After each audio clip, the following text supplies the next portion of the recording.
Hosanna,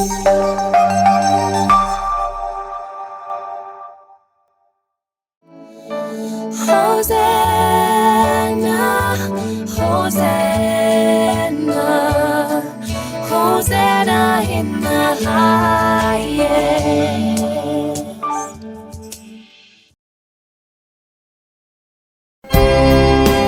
यीशु तुझे संभालेगा, चट्टान पर खड़ा करेगा। तो मत डर, भरोसा रख तू यीशु पर। तो मत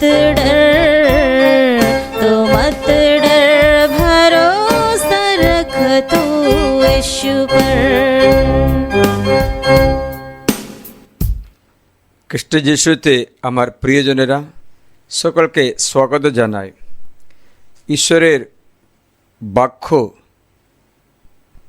আমাদের অন্তরে যতই দৃঢ়রূপে উল্লেখ করা হয়, তো বিশ্বাস করা হয়, তবে সেই রূপে আমাদের অন্তরে আশীর্বাদও উপচে পড়ে। আজকে আমরা প্রার্থনার সঙ্গে ঈশ্বরের একটা বাক্য শুনব। তা হচ্ছে, প্রভুতে ভরসা রাখো। আমরা অনেকবার শুনছি, বিশ্বাস করো তবে তুমি পরিত্রাণ পাবে। বিশ্বাস করো, কিন্তু বিশ্বাস মাত্র করলে হবে না। বিশ্বাস এমন একটা ভরসায়, প্রত্যাশায় পরিণত করতে হবে।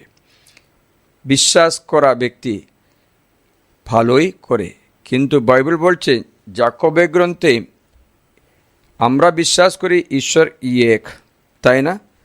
একই রূপে বিশ্বাস করছে শয়তানও। শয়তান বিশ্বাস করা মাত্র না, শয়তান কাঁপছে, বাক্য শুনে কাঁপছেও করে। আমি তোমাদের শোনাচ্ছি যাকোব 2:19 ঈশ্বর এক, কথা তুমি তো বিশ্বাস করছো, তাই না? ভালোই করো। অবধূতেরাও তা বিশ্বাস করে, এমনকি ভয়ে কাঁপে। কিন্তু হে নির্বোধ, বিশ্বাস কর্মহীন হলে যে মূল্যহীন, তুমি কি একথা জানতে চাও? আমাদের পিতা আব্রাহাম যখন যজ্ঞবেদী উপরে নিজের সন্তান ইসহাককে উৎসর্গ করলেন, তখন কি এই কর্মের জন্যই তাকে ধর্মময় বলে সাব্যস্ত করা হয়নি? তবে তুমি দেখতে পাচ্ছ, বিশ্বাস তার কর্মের সঙ্গে সঙ্গে কাজ করছিল, এবং সেই কর্মের মধ্য দিয়েই সেই বিশ্বাস সিদ্ধি লাভ করল। আর এইভাবে শাস্ত্রে এই বচন পূর্ণতা লাভ করল।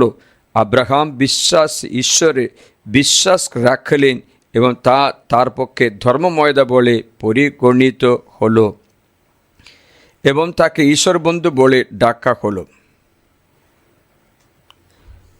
প্রিয়জনেরা, বিশ্বাস আমরা করছি ঈশ্বরের উপরে। বিশ্বাস করা মাত্র না, বিশ্বাসের সঙ্গে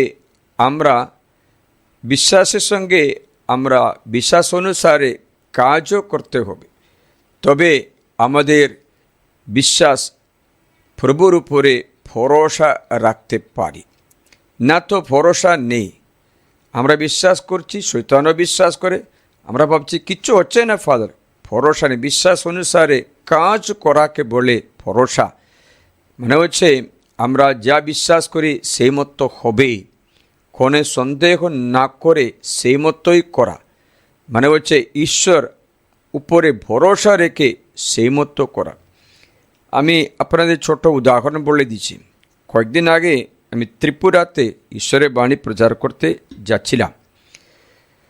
আমি পলসন্দা নামে একটা প্যারিশে বাণী প্রচার করে দ্বিতীয় দিনে আমার উদর এতই যন্ত্রণায় ভরে গেল যে কাপড় বাঁধতেও কাপড় পরতেও পারছিলাম না, শুতেও নাই, ঘুম হতে পারছে না। তো ব্যথা, জোরে হাসি করলেই ব্যথা, জোরে কথা বললেই ব্যথা, জোরে বাথরুম করতে বসলেও ব্যথা। সব দিকে এত ব্যথায় পরিণত হয়ে আমি চলে আসলাম। তো আমি প্রভুকে বললাম, প্রভু আমি তো আর একটা প্রোগ্রাম করতে যাচ্ছি, সে তো কলকাতায় মাদার তেরেসা কনভেন্টে সিস্টাররা 106 সিস্টাররা অপেক্ষা করছে, তাদের একটা মুক্তির বাণী দিয়ে ডেলিভারেন্স প্রার্থনা করব, সেখানে যেতে হবে। তখন আমি প্রভুকে বললাম যাচ্ছি। এত যন্ত্রণার মধ্যে বাণী প্রচার চলে আসে, রাস্তায় খুব যন্ত্রণা হয়েছে বলে আমি বাবাদেরকে বললাম হসপিটালে যাবই। কিন্তু মনে রাখবেন, পরদিন আমাকে ত্রিপুরায় বাণী প্রচার করতে যেতে হয়। আমি দেখলাম হসপিটালে গিয়ে ইউএসজি করে দেখলাম যে অ্যাপেন্ডিসাইটিস ধরা পড়েছে, অ্যাপেন্ডিসাইটিসের ব্যথাই হচ্ছে। তা মাত্র না, প্রস্ট্রেট গ্ল্যান্ডে তো এনলার্জ হয়ে গেছে যে ওটাতেও অনেক প্রচুর ব্যথা শুরু করে, তা পুরা পেট এরকম ব্যথা। আমি ফাদার লিনাসকে ফোন করলাম, ফাদারজি আপনি একটু প্রার্থনা করুন, আজকে আমার অবস্থা এরকমই আছে, কালকে সকালে তো বের হতে হবে, ত্রিপুরা যেতে হবে।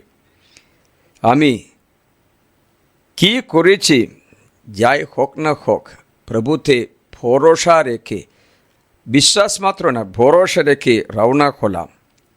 দেখো যেতে যেতে দেখলাম উদর সম্পূর্ণরূপে সুস্থতা লাভ করলো। 3 দিন প্রার্থনা চালু করে একদম সম্পূর্ণরূপে সুস্থতা লাভ করে চলে আসে।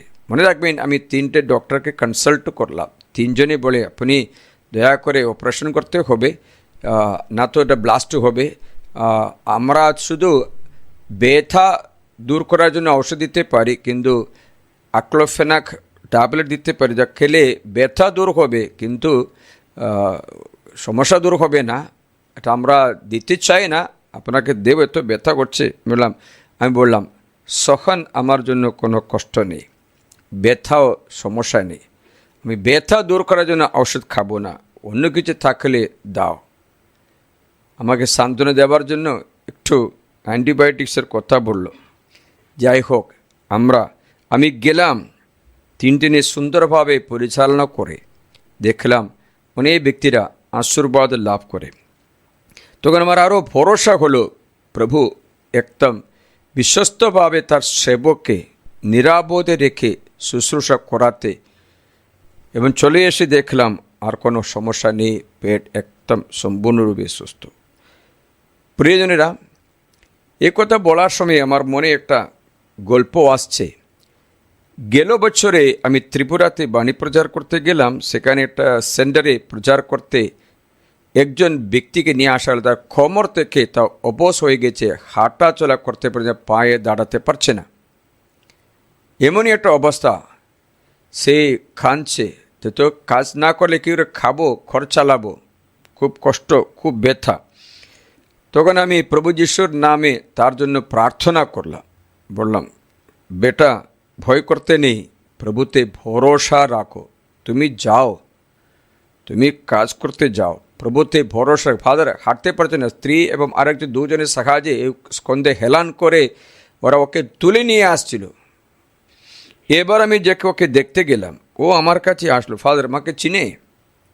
ওকে স্মরণে করতে পারছি না। তখন সে বলল, আমি সেই ব্যক্তি যে কোমর থেকে অবশ হয়ে পা এত যন্ত্রণার মধ্যে হাঁটতে পারে না, নার্ভের এত ব্যথা, আমি হাঁটাচলা করতে না পেরে চিৎকার করতাম, আপনার সামনে মনে আছে? আমি সেই ব্যক্তি, সম্পূর্ণরূপে সুস্থ, কাজে গেছি। হালেলুয়া।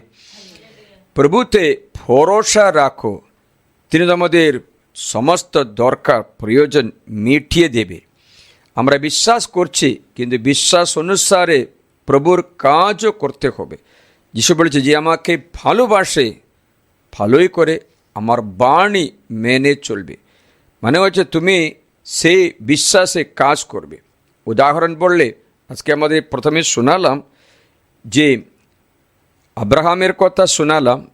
ঈশ্বর আব্রাহামকে বললেন আদিপুস্তকে 22 তোমার একটা ছেলে ইসহাককে, তোমার একমাত্র পুত্র, তো বার্ধক্যকালে জন্ম সেই পুত্রকে, যার উপর তুমি এত নির্ভর করে যে তোমার ভবিষ্যতের জন্য তুমি আমাকে বলেছিলে আমার সন্তান নেই, আমার সম্পত্তি অন্য কাউকে দিতে হবে, আমি আর সন্তান নেই, তা কী করবো? তো ঈশ্বর বলেছেন তোমার সন্তান হবে, তোমার গর্ভে, তোমার স্ত্রী সারার গর্ভে আমি সন্তান দেবই, সেটা তোমার সন্তান। তা আব্রাহাম বিশ্বাস করলো, বাচ্চা তো জন্ম হলো, খুব খুশি হলো। তারপর থেকে দেখলো ঈশ্বর বলেছেন এই সন্তানকে মরিয়া পাহাড়ে নিয়ে গিয়ে সেখানে আহুতি বলি করো। সেটা মনে তো হাতুড়ি মতো বুকে মারে, বজ্রনাথের মতো মাথায় ঝুলছে। আব্রাহাম তখন কোনো সন্দেহ করল না। প্রভু যখন প্রতিশ্রুতি দিয়েছেন সন্তান হবে, হয়েছে। প্রভু যখন বলে ওকে সমর্পণ করো, আহুতি বলি করো, কাঠের উপরে সেটাকে হত্যা করে প্রভুকে আহুতি বলি করো, তখন আব্রাহাম ইসহাককে নিয়ে যাচ্ছে। যাবার রাস্তায় ইসহাক একটা প্রশ্ন করছেন, আব্রাহাম পিতা আমার, দেখো কাঠ আছে সঙ্গে, আগুনও আছে, চাকু আছে, কিন্তু বলি অর্পণ করা বলি বস্তু ও ছাগল কোথায়? আব্রাহামের বুক ফেটে গেল, ছাগল না তুমি। কিন্তু আব্রাহাম আশা করে বলল ঈশ্বর জুগিয়ে দেবেন, ঈশ্বর জুগিয়ে দেবেন। সেখানে গেল, ঈশ্বর জুগিয়ে দেই না। আব্রাহাম কী করলেন? কাঠ সাজালেন, কাঠের উপরে তার ছেলেকে বেঁধে উপরে শুয়ে রাখলেন, চাকু হাতে নিলেন। তখন ঈশ্বর বলেছেন, আব্রাহাম আমি জানতে পেরেছি তুমি আমাতে বিশ্বাস মাত্র না ভরসাও রাখছো। ইসহাক মরে গেলেও পুনরায় জীবন দিতে পারবে বলে তুমি বিশ্বাস করেছিলে। এর জন্য ইসহাকের উপর হাত রাখো না। দেখো ইহোবা ইরে যুগান্তর ঈশ্বর পাশে দেখো। আব্রাহাম চোখ তুলে দেখলো পাশে একটা চপের মধ্যে সিং জড়ানো একটা ভেড়াকে দেখতে পেল। সেটাকে নিয়ে আব্রাহাম ছেলের বদলে আহুতি বলি করলেন। আমার প্রশ্নটা এই যে আব্রাহাম এই কাজ করেছে বিধায় ঈশ্বর তাকে আশীর্বাদ দিলেন। তত ভরসা আব্রাহাম কাজ করলেন, পরিস্থিতি কত কঠিন হোক না কেন আব্রাহাম ভরসা রাখলেন। এই ভরসা তার জন্য অনুগ্রহে পরিণত হলো। তাই ঈশ্বর বলেছেন তোমরা নিজের উপরে ভরসা না রাখে প্রভুতে ভরসা রাখো, সব কিছু মঙ্গল হবে। প্রভুতে ভরসা রাখো। বাইবেলে প্রবচনমালাতে অধ্যায় 3 একটা বাক্য আছে, 4 বাক্যে 3-4 প্রবচনমালাতে এই বাক্য শুনব। সেখানে ঈশ্বর বলছেন তোমরা নিজের চিন্তার, নিজের বুদ্ধি আলোচনা করা সেটাতে তোমরা ভরসা রাখো না, প্রভুতে ভরসা রাখো। 5 পথ শুনি, প্রবচনমালা 3:5 পথে প্রভুতে ভরসা রাখো। নিজের বুদ্ধি উপদেশ দেওয়া সেই উপদেশে নয়, প্রভুতে বরং ভরসা রাখো। শুনি, সমস্ত হৃদয় দিয়ে প্রভুতে ভরসা রাখো, তোমার নিজের বিচার বুদ্ধিতে আস্থা রেখো না। সমস্ত হৃদয় দিয়ে প্রভুতে ভরসা রাখো, তোমার নিজ বিচার বুদ্ধিতে আস্থা রেখো না।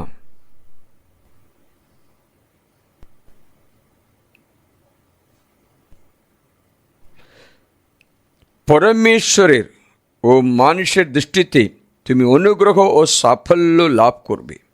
সমস্ত হৃদয় দিয়ে প্রভুতে ভরসা রাখো। আমরা এই সমস্ত হৃদয় দিয়ে প্রভুতে ভরসা রেখে প্রার্থনায় সৎ কাজ করে জীবন যাপন করলে আমার মনে হয় তোমাদের প্রত্যাশা শূন্য হবে না। কারণ যার উপরে প্রত্যাশা রাখো সে তো স্বয়ং ঈশ্বর। সে তোমাকে ঠিকইভাবে ঠিকই সময়ে উদ্ধার করবেন, উদ্ধার করতে থাকবেন, কারণ সে তো আমাদের ঈশ্বর।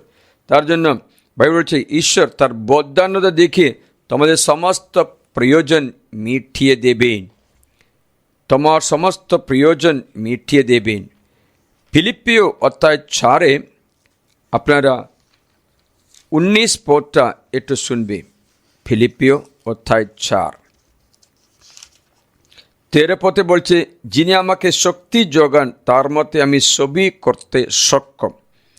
তিনি আমাকে শক্তি যোগান তার মতে আমি সবই করতে সক্ষম। আবার 19 পদে আমি তোমাদের শোনাচ্ছি, 18 শুনলে বলে, যা প্রয়োজন আমার সবই আছে, এমনকি বেশি আছে। আমি তোমাদের কাছ থেকে এপাফ্রদিতুসের মাধ্যমে যা যা পেয়েছে তাতে আমার চাহিদা পরিপূর্ণ হয়েছে। সে দান যেন এক সৌরভ, ঈশ্বরের গ্রহণীয় এক প্রীতিকর যোগ্য বলি। আর আমার ঈশ্বর বদান্যতা দেখিয়ে খ্রিস্ট যিশুতে তার ঐশ্বর্য অনুসারে তোমাদের সমস্ত প্রয়োজন পূর্ণ করবেন। আমার ঈশ্বর বদান্যতা দেখিয়ে খ্রিস্ট যিশুতে তার ঐশ্বর্য অনুসারে তোমাদের সমস্ত প্রয়োজন পূরণ করবে। সমস্ত প্রয়োজন পূরণ করবে। প্রভুতে ভরসা রেখে প্রার্থনা কর, প্রভু কোনো মতো আমাদের জুগিয়ে দেবেন। যদিও যে ঘটনাতে আমরা প্রত্যাশা করি সেই সময় না হলে পরে তা হবে। প্রিয়জনেরা, আমাদের পক্ষ থেকে ঈশ্বর তিনটে জিনিস চাইছে, সেটা হওয়া পর্যন্ত আমাদের পরীক্ষা হতে পারবে।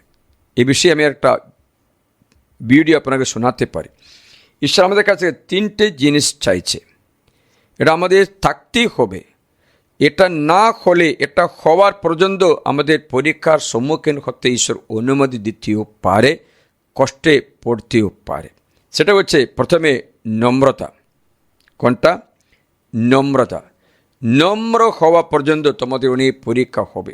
দ্বিতীয় হচ্ছে বাধ্যতা, ঈশ্বরের বাক্য মেনে চলে বাধ্য সন্তান হওয়া, বাধ্যতা। তৃতীয় হচ্ছে পবিত্রতা, আমি যেমন পবিত্র আমরা পবিত্র হও। এই তিনটে ঈশ্বর আমাদের পক্ষ থেকে প্রত্যাশা করে। প্রথমে নম্রতা। কারণটা কি জানো? বাইবেল বাক্য অনুসারে নম্র ব্যক্তির অন্তরে মাত্রই ঈশ্বর বাস করবে।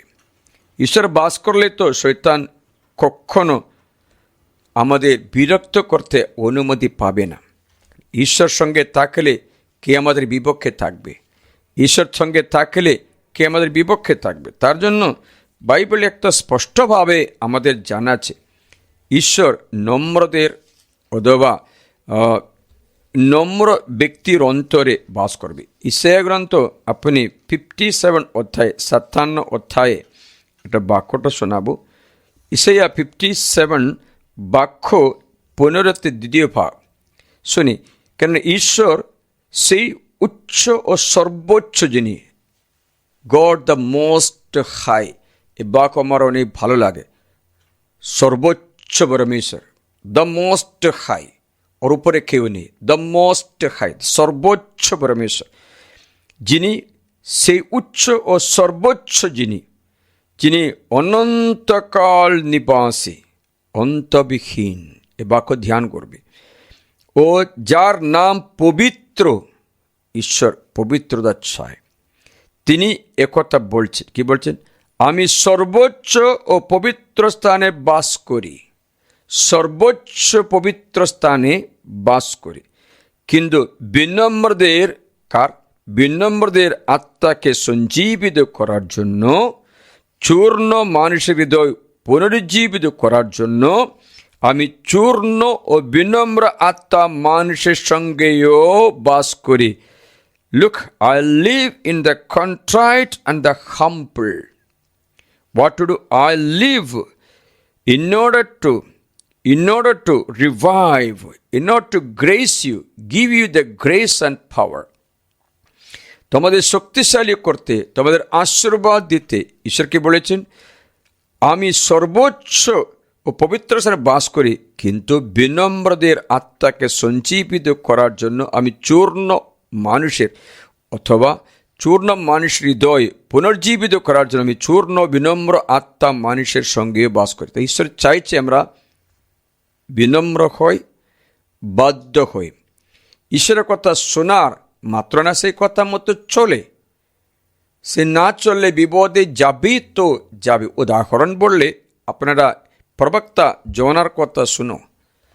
আপনি জানেন তো, প্রবক্তা জোনাকে ঈশ্বর বলেছেন, জোনা দেখো আমি তোমাকে নিনিভেতে পাঠাই, উঠো এই মহানগরী নিনিভেতে যাও, আর তার মধ্যে একথা ঘোষণা করে যে তোমাদের দুরাচার আমার চোখের সামনেও এসে উপস্থিত হয়েছে। জোনাকে বলল যাও, জোনা গ্রন্থে একথা 2 পদে, উঠো তুমি এই মহানগরী নিনিভেতে যাও। মনে রাখবেন, আপনারা শ্রদ্ধা করবেন, নিনিভে ইহুদি রাজ্য নয়, সেখানে একজন ইহুদিও নয়, বিজাতীয় দেশ আছে, বিজাতীয়দের দেশ আছে। এই বিজাতীয় দেশে ইহুদি নবীকে বাণী প্রচার করতে পাঠালে মানে কি? আপনারা শ্রদ্ধা করবেন, ইহুদি জনাকে অনিহুদি বিজাতীয় দেশে, বিজাতীয় রাজ্যে, বিজাতীয় দেশে, রাষ্ট্রে পাঠাচ্ছে, যাও তুমি নিনিভেতে বাণী প্রচার করো, মন পরিবর্তনের কথা জানাও। শুনছ? তাই ঈশ্বর শুধু ইহুদিদের নয়, সমস্ত মানব জাতিরও ঈশ্বর। তাই ঈশ্বর চায় যে আমরা সকলেই পরিত্রাণ পাই। তার জন্য বিজাতীয় কাছে জনাকে পাঠাচ্ছে। জনা কি বলে যেন, জনা কিন্তু জনা প্রভুর কাছ থেকে দূরে পালাবার জন্য চেষ্টা করছে, তার্সিসে যাওয়ার জন্য রওনা দিলেন। কি করলেন? প্রভুর কাছ থেকে দূরে পালিয়ে যাচ্ছে। জাফা বন্দরে নেমে গিয়ে তিনি একটা জাহাজ পেলেন যা তার্সিসে যাবে। প্রভুর কাছ থেকে দূরে যাবার চেষ্টায়, মানে যে নিনিবেতে কোনো মতো যেন না চায়, তিনি যাত্রার ভাড়া দিয়ে নাবিকদের সঙ্গে তার্সিসের দিকে সেই জাহাজে গিয়ে উঠলেন। কিন্তু প্রভু সমুদ্রের উপরে প্রচণ্ড বাতাস নিক্ষেপ করলেন, ফলে সমুদ্র এমন সংকুচিত হয়ে উঠল যে জাহাজটা ভেঙে যাবার উপক্রম হলো। নাবিকেরা অভিভূত হয়ে পড়ল, প্রত্যেকে নিজ নিজ দেবতার কাছে চিৎকার করতে লাগলো এবং জাহাজ হালকা করে দেবার জন্য যাতে মালপত্র জলে ফেলে দিতে লাগলো। কিন্তু সমস্যা দূর হয়নি। সমস্যা আসছে কার জীবনে? বাধ্যতা শিক্ষাবার জন্য, বাধ্য হওয়ার জন্য। তুমি ঈশ্বরের বাণীতে বাধ্য না হওয়ার কারণে এই জাহাজ এত আপনার বিরুদ্ধে হয়, এই আবহাওয়া আপনার বিরুদ্ধে হয়, এই দুর্নীতি ও দুর্ঘটনা ঘটে। এখন একটা ঘটনা ঘটেছিল। একজন এ ব্যক্তির বিরুদ্ধে মিথ্যা প্রচার করে এমনই একটা খারাপ কথা আরোপ করে, দোষ আরোপ করে। তখন সেই ব্যক্তি খুব ভেঙে পড়ল। ঈশ্বর কেন, আমি তো নির্দোষ, নিরপরাধী হওয়া, আমার বিরুদ্ধে এত মিথ্যা প্রচার করে সব গ্রামের লোক তো জানা গেছে সবাই আমার বিরুদ্ধে হচ্ছে, কি করে? আমি তো কোনো রকম যেমন দোষারোপ করা কোনো দোষ করিনি, সে বলল। তখন আমি প্রার্থনা করে দেখলাম, সে বলেছেন, দেখো এটা ঈশ্বরের একটা সতর্ক বাণী আছে, যেন আপনি বিপদে পড়ে না যায়, সতর্ক করতে দিচ্ছে। কারণ সেখানে একটা ঘটনা হয়েছিল যা আপনার উপরে দোষারোপ করা ঘটনা আরেকজন ঘটেছিল, সে ব্যক্তি পালিয়ে গেল, বেঁচে গেল, কেউ তার সম্বন্ধে কিছু জানে না। তখন ঈশ্বর বলেছেন, দেখো আমি তোমাকে সাবধান করছি, এরকম ঘটনা তোমার উপরে চাপিয়ে দিতে পারে, সাবধান। তোমাকে সাবধান করার জন্য এই দোষারোপ করতে আমি দিলাম, আমি জানি তুমি নির্দোষ। প্রিয়জনেরা, কখনো ঈশ্বর আমাদের রাস্তা একটু অবরোধ করার কারণ আমরা অবাধ্যতার পথে চলি, আবার বিশুদ্ধি হারিয়ে ফেলে। Until you receive the humility, until you become obedient to the word of God, until you become holy, the trials of life will continue to hit you. That's all. Nothing to worry about when something happens. It may not be to destroy you, but only to rebuild you, to bring you into the right track. তাই কোনো মতো কোনো বিষয়ে চিন্তিত করতে হইও না। চিন্তা করলে কোনো লাভ নেই, কারণ পুরাপুরি প্রভুতে যেন ভরসা রাখতে পারে, পুরাপুরি প্রভুতে যেন ভরসা রাখতে পারে। Hallelujah, hallelujah. তাই আমাদের জীবনে ঈশ্বরের এই আশীর্বাদ হচ্ছে, আমরা যদি কষ্ট পড়ে চিন্তা নেই, প্রভুতে ভরসা রাখি। সাধু বলে একটা কথা বলে এখন আমরা আরাধনা করি। সাধু পল কী করছেন? করিন্থে গিয়েছিল। করিন থেকে একটা চিঠি লিখলো। সেই চিঠি শুনলে সাধুবল বলছে, আমার বাঁচবার কোনো আশা ভরসা নেই, মৃত্যুর সম্মুখীন হয়ে গেছে। এমন একটা হিংস্র জন্তুর সঙ্গে লড়াই করছে, আমি জিতে শক্তি নেই, একদম দুর্বল।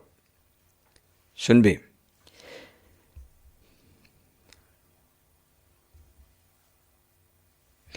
কেননা ভাইয়েরা, প্রথম 2 করিন্থী 1:8 থেকে, ভাইয়েরা এশিয়ায় আমাদের যে ক্লেশ ঘটেছিল সে কথা তোমাদের অজানা থাকবে তা আমরা চাই না। অতিমাত্রায় ও আমাদের শক্তির ঊর্ধ্বে এমন চাপ আমাদের উপরে পড়েছিল। অতিমাত্রায় ও আমাদের শক্তির ঊর্ধ্বে এমন চাপ আমাদের উপরে পড়েছিল যে জীবনের আশাও ছেড়ে দিয়েছিলাম। দেখেছিলি পরিস্থিতি কীরকম? জীবনের কোনো আশা নেই, বাঁচব সে আশা নেই, ক্ষণামত্ব নেই, চারিদিকে অবরোধ করা হলো, আশা নেই। বস্তুত আমরা নিজেদের অন্তরে এমন প্রাণদণ্ড বহন করেছিলাম যেন নিজেদের উপরে নির্ভর না করে। এখন কোনো মতো কোনো ব্যক্তি দ্বারা পরিত্রাণ আমাকে বাঁচাতে পারবে না। শুনছো কি না? এমন পরিস্থিতি। দেখো, আপনি এমন একটা পরিস্থিতি পড়ে গেছে, মনে করো কেউ আপনার কাছে আসতে পারছে না, চারিদিকে এত খারাপ কিছু পরিস্থিতি, আপনি একাই ভিতরে, কী করে বাঁচবে? আপনার চারিদিকে বড় অগ্নিকুণ্ঠ আছে, মনে করো ভিতরে আপনি একাই, এদিকে যাওয়াতে পারবে না, পুরা অগ্নি, ওদিকে এনে চারদিকে নেই, কেউ আপনাকে সাহায্য করতে আসতে পারছে না, এত 40 ফুট উচ্চ অগ্নিকুণ্ঠ আছে, কি করব? আশা হবে এখন অল্প সময়তে তাবে পুড়ে মরে যাওয়া। এই পরিস্থিতি কেউ সাহায্য করতে আসছে না, কোনো সাহায্য নেই। অন্তরে এমন প্রাণদণ্ড বহন করেছিলাম যেন নিজেদের উপরে নির্ভর না করে সেই ঈশ্বরের উপরে নির্ভর করতে শিখি। তখন তারা বলছে আর কোনো ব্যক্তিতে শক্তি নেই, ঈশ্বর উপর নির্ভর করে, মানে ভরসা রাখে, যিনি মৃত্যুদের পুনরুত্থিত করে তোলেন। এর প্রত্যাশাকে যেন পুনরুত্থান পাবো, মানে হচ্ছে মোটামুটি মরে গেছে, হ্যাঁ তিনি তেমন মৃত্যু থেকে আমাদের নিস্তার করেছেন ও নিস্তার করে থাকবেন। ভরসা যেহেতু তেমন মৃত্যু থেকে আমাদের নিস্তার করেছেন, নিস্তার করে থাকবেন, যেহেতু আমরা তারই উপর এই প্রত্যাশা রেখেছি যে ভবিষ্যতেও তিনি আমাদের নিস্তার করবেন। নিস্তার করে আমরা কোনো মতো অন্য কারো কাছ থেকে কোনো আশা পাচ্ছে না, প্রভুর একদম নির্ভর করেছেন, একদম অন্য কোনো উপায় নেই।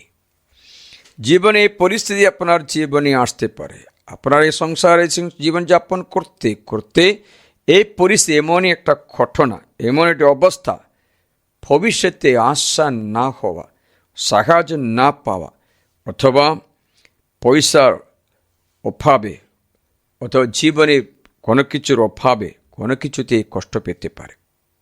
পরিস্থিতি কঠিন।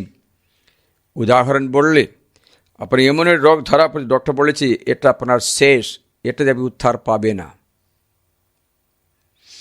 আমি ত্রিপুরাতে আসার সময় একটা মেয়েকে ফাদার লিনাস আমার কাছে সেটা প্রার্থনা করে ফাদার বলছে, এই মেয়ে কত থেকে পড়ে গিয়ে কোমর থেকে হাঁটা চলা নষ্ট হয়ে গেছে, অনেক উচ্চ থেকে পড়ে গেল, ঘটনা ঘটছে কেন কিছু হয়েছে, আমরা ঘটনার কিছু ব্যাখ্যা করতে দরকার নেই। এই মেয়েটা পড়ে গেছে অথবা পড়েছে, উচ্চ থেকে নিচে পড়েছে, কোমর থেকে লেগেছে, কোমর থেকে পা দুটো অবশ হয়ে গেছে, পা দুটো হাঁটা চলা নেই। আমার মনে একটু কষ্ট হলো, আমার তার মাথায় হাত রেখে বললাম, মেয়ে তুমি সম্পূর্ণরূপে সুস্থ হয়ে গেছো। প্রিয়জনেরা, প্রভুতে তুমি ভরসা রাখো, তোমাকে আশাভ্রষ্ট করতে দেবে না। তোমার ইচ্ছা মতো না হলেও ঠিকই সময়ে ঈশ্বর তোমাদের হাত ধরে পথ দেখাবে, হাত ধরে পথ দেখাবেন। ജാക്കോബിന്റെ সম্বন্ধে একটা গান আছে, ഇത്രത്തോളം യഹോവ സഹായിച്ചു, ഇത്രത്തോളം ദൈവം എന്നെ നടത്തി, ഒന്നുമില്ലായ്മയിൽ നിന്നെന്നെ ഉയർത്തി, ইত্রത്തോളം ইয়েহোবা সাহায্য। আজ পর্যন্ত প্রভু আমাকে সাহায্য করেছেন। শূন্য হাতে বাবার বাড়িতে পালিয়ে যাওয়া যাকব যে আমি এখন দুটো শিবির বসার মতো বড় মহান। মরু প্রান্তরে ভবগুরুর মতো ঘুরে বেড়ালাম, আশা ভরসা ছিল না, প্রভু আমাকে হাত ধরে পথ দেখিয়েছে। যাকবের এই অনুগ্রহের কথা যাকব মাত্র না, তোমারও কথা তাই আছে। তাই প্রিয়জনের খ্রিস্ট যিশুতে প্রভুতে বিশ্বাস করা মাত্র না, বিশ্বাসের অনুসারে কাজ করতে শুরু করবে, মানে হচ্ছে ভরসা রাখতে প্রভু সাহায্য করবে। যদিও মরে যায়, প্রিয়জনেরা কোনো চিন্তা নেই। আমাদের মধ্যে কেউ নিজের জন্য জীবন যাপন করি না, নিজের জন্য মরেও না। আমরা জীবন যাপন করলে মরলেও কার জন্য জানো? কার জন্য? কার জন্য? হ্যাঁ, আপনারা জানে না, তাহলে জানিয়ে দেব। রোমিও 8 দেখি, রোমিও 8 না 14 আছে, রোমিও 14 7-8 পদ, রোমিও 14 7-8 পদ। পদটা আমার পর পড়লেও ভালো, একজন মাইকে বললেও হবে, আমার পর বলুন। 14 তোমাদের 7 থেকে শোনায়, আমার পর বলুন। কেননা আমরা কেবল নিজের জন্য জীবিত থাকি না, কেননা আমরা যেন নিজের জন্য আমরা কেউই নিজের জন্য জীবিত থাকি না, কেউ নিজের জন্য মরেও যায় না। যদি জীবিত থাকি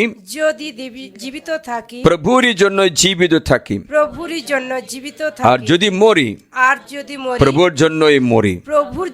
সুতরাং জীবিত থাকি বা মরি, আমরা প্রভুরই। এই বাক্য আজকে আপনারা 1000বার বলবে, আপনার যে কঠিন পরিস্থিতি আপনি মুক্তি পাবে। হালেলুয়া, রোমিও অর্থাৎ 14-7-8 পদ। আমরা এই বাক্যে ভরসাকে আজকে প্রভুর কাছে প্রার্থনা করে হাঁটুবাদ করি।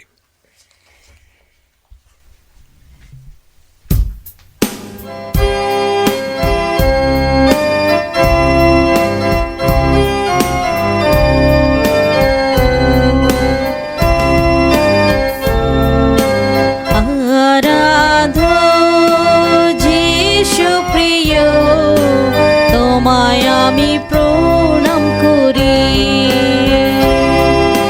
তেজস্বী মুখের জ্যোতি আমার হৃদয়ের আনন্দ। আরাধো যিশু প্রিয়, তোমায় আমি প্রণাম করি, তেজস্বী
তোমায় আমি প্রণাম করি।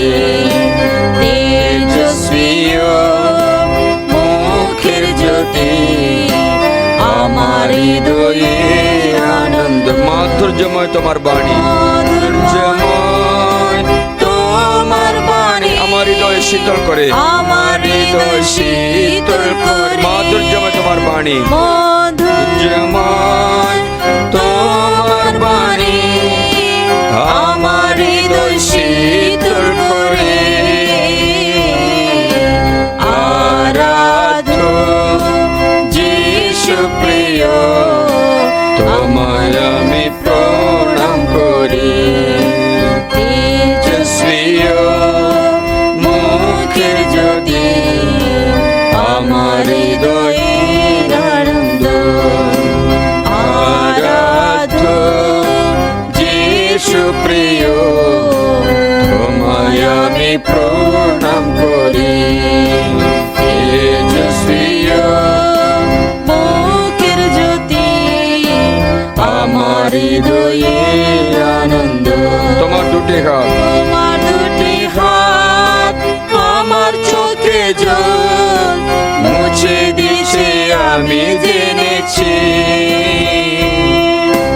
তোমার দুটি হাত আমার চোখে জল মুছে দিছে, আমি জেনেছি। আরাধ্য যিশু প্রিয়, তোমায় আমি প্রণাম করি। দুটি হাত তুলে হালেলুয়া বলে, হালেলুয়া হালেলুয়া হালেলুয়া হালেলুয়া। യേശുവേ ആരാധന, hallelujah hallelujah hallelujah hallelujah hallelujah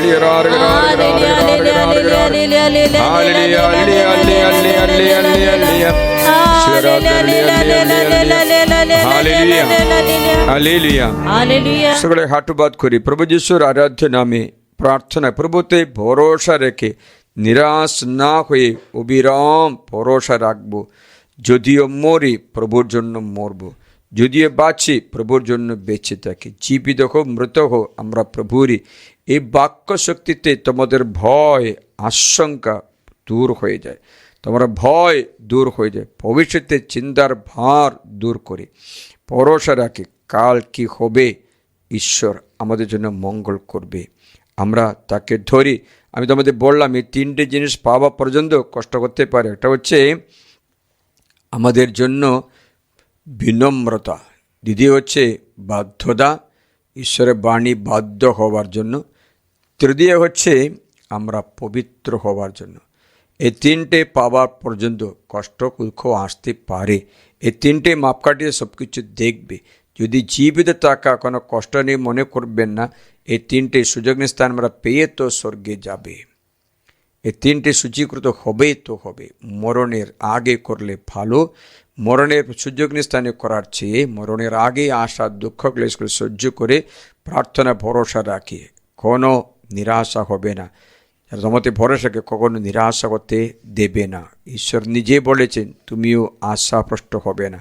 যিশুর আরাধ্য নামে আশীর্বাদ করে তোমাদের ছেলের জন্য হোক বা কারোর জন্য চিন্তা করে থাকো, মনিকার কথা ভেবে দেখো। আগস্তিনের জন্য প্রার্থনা করে করে যদিও দেখতে পাইনি আগস্তিনের মন পরিবর্তন, তবুও মরণের পরে আগস্তিন পরিবর্তন করলো। এই যে ভরসা, এই যে ভরসা। আব্রাহামকে প্রতিশ্রুতি দেওয়া হলো 25 বছর আগে সারা গর্ভবতী হয়ে সন্তান দেবে। 25 বছর পরে তো হলো। ভরসা হারায় না। ইসাকে বলি করতে বলল, ভরসা। মৃত ইসাকে পুনরুত্থান করতে পারবে ঈশ্বর। ভরসা, এই ভরসা যেন আমরা অটলভাবে রক্ষা করতে প্রার্থনা করি। কোনো কিছুতে বিচলিত না হয়ে, কোনো চিন্তা ভাবনা, আয়ু আমার এই রোগ ধরেছে, আমি কি মরে যাব কি না, মনে হচ্ছে আমার অপমানিত হবে, মানে আমার মনে একটা ভয় আসলো, আবার অপমানিত হবে কি না, এই রোগে বেশি ওই রোগে বেশি, না না না, কোনো বেশি চিন্তিত হইও না। সমস্ত বিষয়ে ধন্যবাদ জানাই। শান্ত থাকো, শান্ত হয়ে থাকো। প্রভু যিশুর নামে তুমি বিশুদ্ধ হয়ে থাকো। তুমি বাধ্যতা শিখবে, প্রভুর বাণীতে মেনে চলা বাধ্যতা শিখবে। পিতা ও পুত্র পবিত্র আত্মার নামে আমেন। এখন পবিত্র সাক্রামেন্ট আসরে গ্রহণ করি। আমরা তপস্যাকালে আছি, যতটুকু পারি তপস প্রায়শ্চিত্ত করতে চেষ্টা করব। আমাদের সময় প্রভুর জন্য দেব, স্বভাবগুলো পাল্টিয়ে বিশুদ্ধ করতে সময়ে ঈশ্বর দান করে তপস্যাকালে ভালোমতো জীবনযাপন করতে, শুধু খাবারে মাত্র না, বাকি সব বিষয়ে আমরা একটু উপবাস করতে পারবো। তো চেষ্টা করি যিশুকে আরও ভালোবাসতে, যিশুকে আরও কাছে ভালোবাসতে, কৃপা যাচনা করি। আসুন সাক্রামেন্টের আশীর্বাদ গ্রহণ করি। সর্বশক্তিমান ঈশ্বর আমাদের সকলকে আশীর্বাদ করুন, পিতা ও পুত্র ও পবিত্র আত্মার নামে আমেন। হে পরম পবিত্র ঐশ্বরী সংস্কার, প্রতি মুহূর্তে প্রশংসা ধন্যবাদ তোমারই হোক, পিতা পুত্র পবিত্র আত্মা জয় হোক। যেমন আদিতে হয়তো এখনে তেমনি হয়, আম যুগে যুগে চিরকাল হবে। আমেন। प्रभु मेरी प्रार्थना सुन, मुझे उत्तर दे, मैं दरिद्र और निसहाय हूँ, मेरी रक्षा कर, मैं तेरी